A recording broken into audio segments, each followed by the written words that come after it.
Live from the campus of Penn State University, this is PSN News. It's Wednesday, April 12th. We have all you need to know about the expansions of community support organizations and highway construction updates. We also have more on the federal government's ongoing debate on abortion access, along with your weather, sports, and entertainment updates. Stay tuned.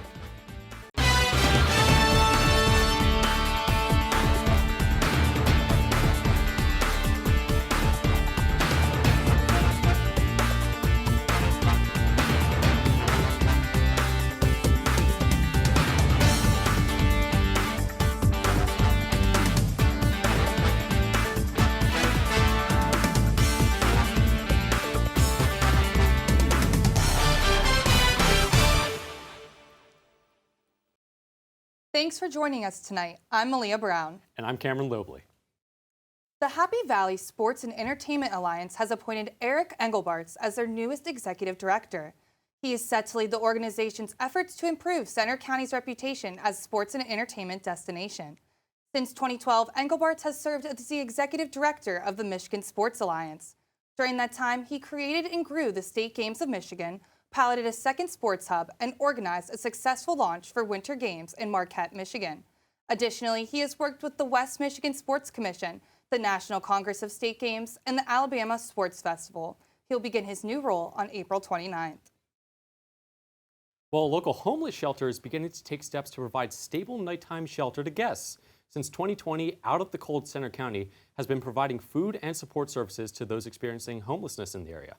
But the shelter's headquarters on Atherton Street have been limited to daytime support. Now members of OOTC have begun to work on renovations to the building so it can be used as a permanent shelter. Around $500,000 in funding will go towards additions including wellness rooms and more accessible bathroom facilities. The project is expected to continue into May of this year. During that time, the day shelter will still be available. OTC is also holding a community fundraiser starting on April 21st at Calvary Church Harvest Fields. You can find more info about that on outofthecoldcc.org. The Walker Township Council is moving forward on the development plans for a future state college food bank. The council overwhelmingly passed the motion to make modifications to an existing structure that will house the food bank. The bank will remodel and relocate to a 14,500 square foot property on Gerald Street in Walker Township. This space was purchased for $1.3 million in August after that bank outgrew and sold its existing home on South Atherton Street. A 1,080 square foot expansion will be added to the front of the building, a 3,156 square foot addition to the back, and a 318 square foot truck dock are all planned for the new location. The restorations and expansions are slated to begin this summer with an occupancy date of spring 2024. Well, work started up yesterday on a $2 million highway resurfacing project right here in Center County. Contractors began milling and patching operations along Route 445 in Walker Township. This is just one part of around 23 miles of road the Pennsylvania Department of Transportation says that this project will improve upon. While that work's happening, PennDOT is urging drivers to keep an eye out for changing road conditions and to exercise caution in roadwork areas.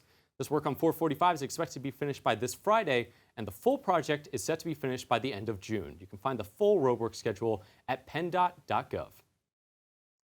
Well, the annual Blue and White game is kicking off this Saturday. So what weather can students and fans expect to see in Beaver Stadium? We're going to throw it over to Luke Snyder with the Campus Weather Service, who has more details on what we can expect in tonight's weather report. Take a look.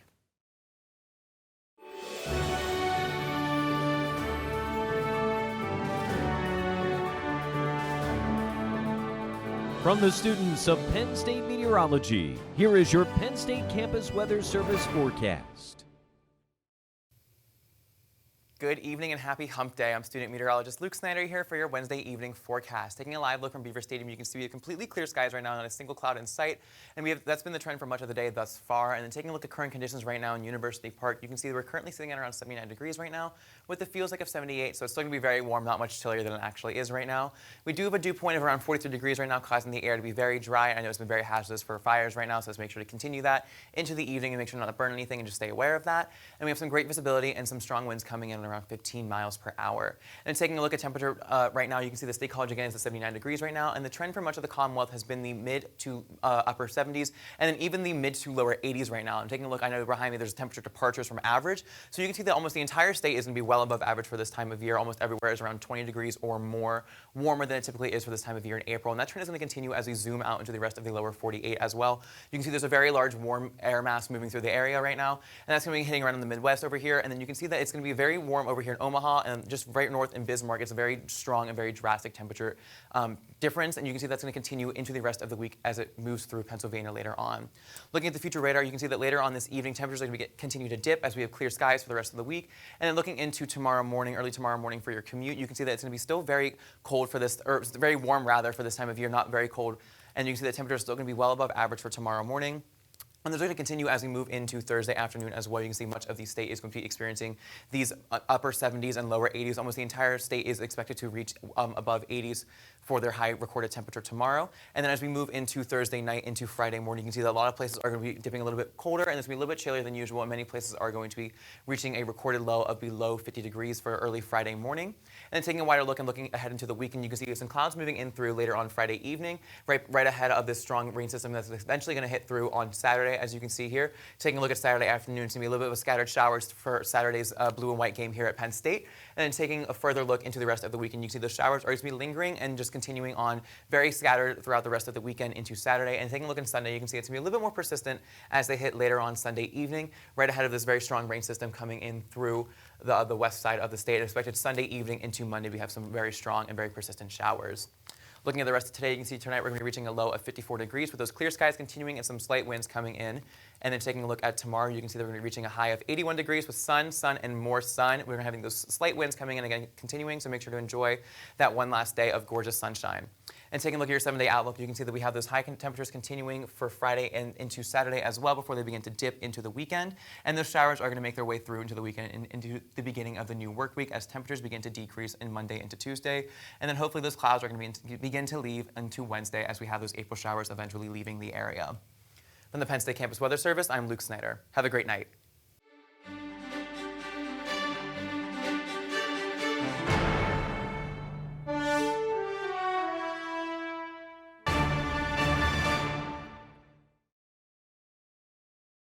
Welcome back to PSN News. I'm Ashley Mascaro with your sports update. The Penn State softball team hosted rival Ohio State last night for a midweek doubleheader. In Game 1, senior Caitlin Morrison doubled through the right center gap in the bottom of the second inning. She was able to score the first point of the game after teammate Morgan Farah hit into right field and made it to second base. Over the next 3 innings, the Buckeyes pulled 5 runs, making it a 5-1 Buckeye lead. Junior Emily Maddock helped her team score 4 more points with hits into left field in the 5th and 6th innings, but unfortunately that wasn't enough to keep up with Ohio State, making the final score 9-5. In Game 2, the Buckeyes scored 2 runs right off the bat and again in the 4th. Penn State was able to tally their first point of the game in the 5th from a run by Morrison. Ohio State scored the final point of the game in the 7th, giving them a 4-1 victory. The Nittany Lions host Rutgers this weekend at Beard Field and Nittany Lions Softball Park for a 3-game stretch beginning Friday at 5 p.m. The Penn State women's tennis team hosted Nebraska on Sunday afternoon for singles and doubles matches at Sarney Tennis Center. In the doubles, Nittany Lions' Juana Gihorgita and Alina Lebedeva pulled out the only doubles wins for their team with a score of 6-0. The other 2 Penn State pairs were defeated with scores of 6-3 and 7-5, granting Nebraska the doubles victory. In singles, the Nittany Lions were able to get a win with Sofia Cheklasova, Yvonne Zafova, Juana Gihorgita, and Carla Gierbau all defeating their opponents. On Saturday, the ladies will be in Ann Arbor, Michigan to take on the Michigan Wolverines at noon for another match. Both the Eastern and Western Conference playoff races in the National Hockey League are closer than ever. In the Eastern Conference, the Florida Panthers clinched the first wildcard spot Tuesday night by both the Buffalo Sabres and Pittsburgh Penguins losing their matches, and Buffalo was also eliminated from playoff contention. The final wildcard spot can be grabbed by the New York Islanders if they beat the Montreal Canadiens, which is currently being played. The Pittsburgh Penguins can snatch the final spot with a win over the Columbus Blue Jackets on Thursday evening and an Islanders loss tonight. But if the Penguins lose, the spot automatically goes to the Islanders. Over in the Western Conference, the Seattle Kraken had already clinched the first wildcard spot, and the Winnipeg Jets were able to secure the second spot on Tuesday night with a 3-1 victory over the Minnesota Wild. The NHL playoffs begin Monday, April 17th. That's all for your sports update. After the break, Emma Goldkopf has the latest updates from the entertainment world. Stay tuned. Welcome back to PSN News. I'm Emma Goldkopf with your entertainment update. Penn State's Old Main Open House took place this past Monday afternoon in the midst of a beautiful sunny day. The event, hosted by the Penn State Alumni Association and Lion Ambassadors, showcased a guided tour of the building with a grand ending at the top of the bell tower featuring a spectacular view. Outside Old Main, students were also able to snack on popcorn and other goodies while reading up on the history of the structure. Old Main was first completed in 1867 and is now an administrative building for the university, housing the office of the president and other officials. Today in the Hub Robeson Center, the headliner and acts for the 2023 Movin' On Musical Festival were announced.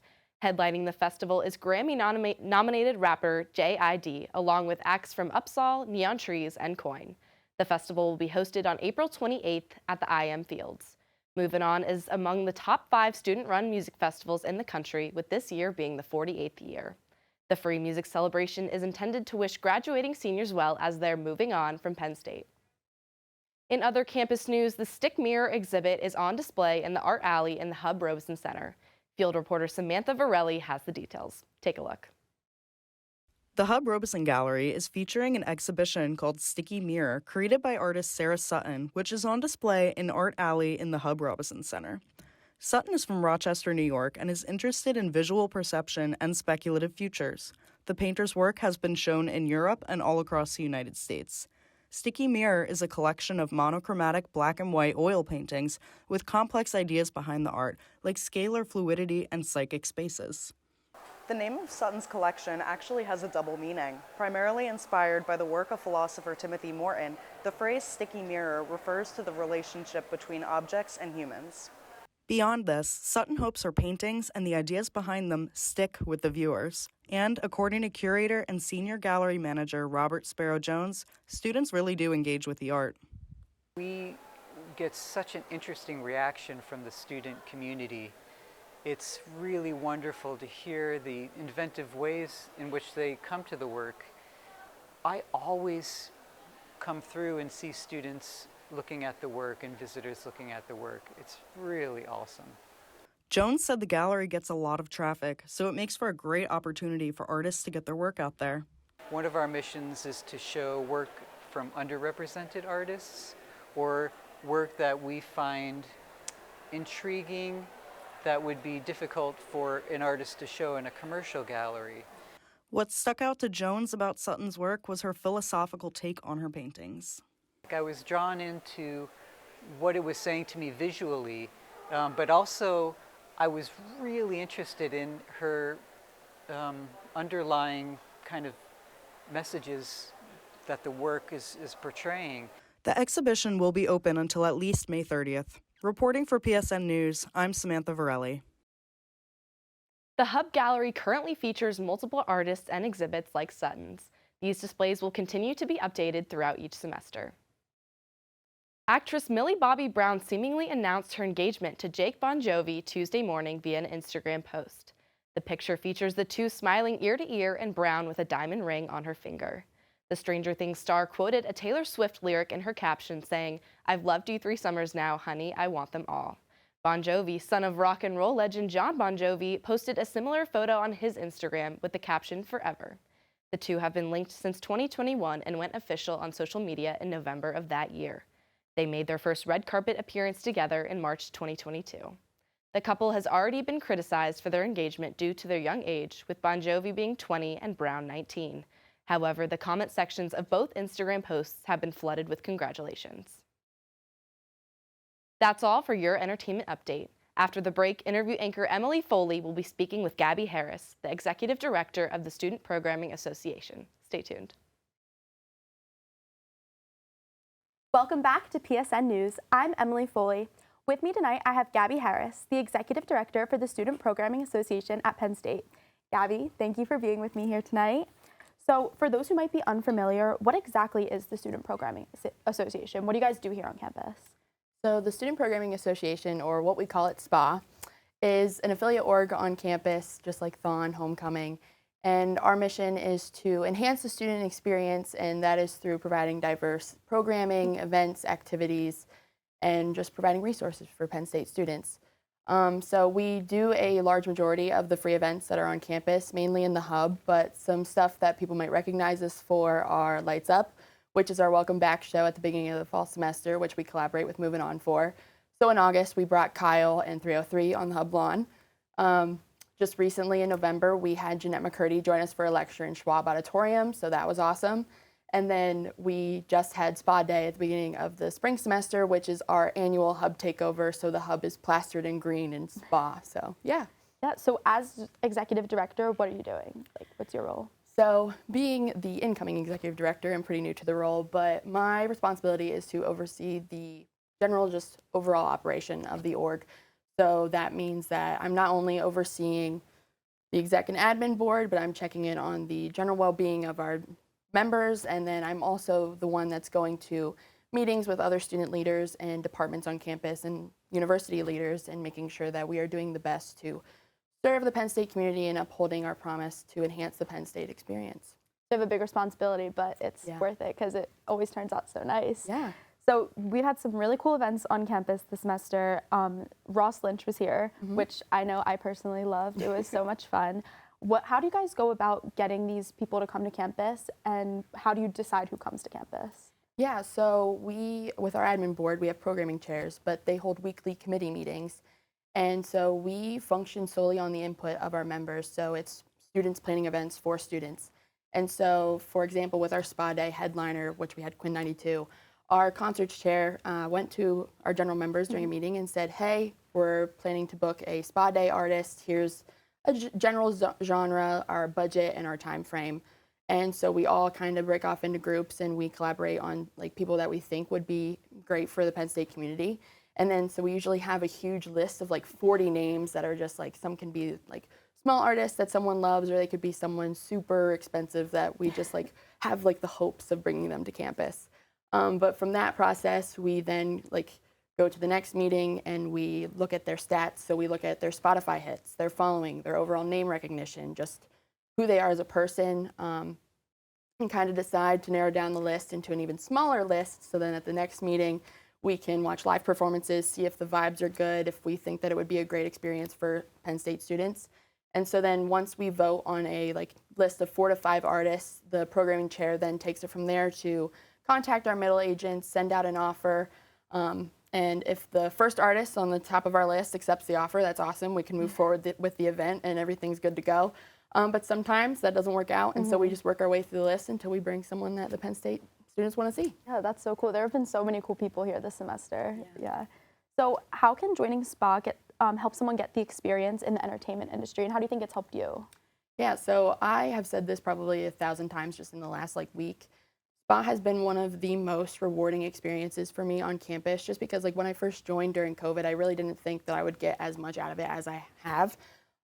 So being in SPA, you're not only like helping brainstorm, plan, and execute like our events, but you're also the ones putting on the events. Like, so if you would ever go to a SPA concert, the lighting, the stage, the barricades, the audio, that is all done by SPA members with the help of our production team. And so after the show, we take it all down and load it back into the truck. So while we're meeting people that are in the field and we're making those connections with people in the industry, we're getting hands-on experience putting on those events. And I know like a lot of our alumni have gone off to do great things, whether they're in the marketing agencies or they're with ticketing agencies out in LA, working in the entertainment industry. SPA has helped them get there, and that is just awesome to hear. Yeah, no, that's so cool. That's so cool that you can get that experience here at Penn State. Yeah. So what personally has been your favorite event that you've been a part of with SPA? So I joined SPA in March of 2021, which was during the pandemic, and so we were doing virtual events. And it's been kind of crazy seeing the comeback of in-person events since COVID. And I would say my favorite event has been the Jeanette McCurdy lecture. She actually was going on a book tour and kind of approached us about, like, well, not really approached us, but just kind of reached out and like put a feeler out for a book tour, and we were like, absolutely. So the way that that worked out was amazing. And I just remember I was the one to post the Jeanette McCurdy announcement. And so to see the excitement around the event itself, and then we also moved to Schwab Auditorium for this event, so going to a new place, a new venue, and then just the message that she had, it was just amazing, and it's going to be something that I take with me forever. Yeah, that was a really good one. So how can students who maybe didn't know about SPA before now get involved with SPA? Yeah, so all students are welcome, and they can join us at any time. We would love to have new members, and we love meeting them. But you can email SPA membership, that's SPA membership at psu.edu, and then you can also follow us on Instagram at PSU SPA, and that has all the information you need. Oh my gosh, so thank you so much for coming in to talk to me tonight. We're out of time, but it was great to get to talk to you. Yeah. All right. Up next, Malia and Cameron will bring you the latest news from across the nation. Stay tuned. A Louisville police officer is still in critical condition after being shot at the scene of a mass shooting in Louisville this week. Nicholas Holt responded to a report of an Old National Bank employee opening fire at his office earlier this week. 5 people were killed by the gunman's rifle. As police arrived, shots were still being fired inside Old National Bank, and the shooter was killed in an exchange of gunfire. In Louisville, the gunman was identified by the chief as 25-year-old Connor Sturgeon, who she said was live streaming during the incident. Meta, the parent company of Facebook and Instagram, issued a statement saying that it had quickly removed the live stream of this tragic incident. 9 additional people, including 2 police officers, are being treated for injuries. One of those injured passed away Monday night. This is now marked as the 15th mass shooting to occur in the United States just this year. The Iowa Attorney General's office is receiving criticism for its recent move to pause payments for abortions and contraceptives for victims of sexual assault. A spokeswoman for Iowa Attorney General Brenna Bird said in a Des Moines Register article that the pause is part of a, quote, top-down, bottom-up audit of victim assistance. The move comes in the wake of a set of conflicting court rulings that are leaving the future access to popular abortion medication mifepristone uncertain.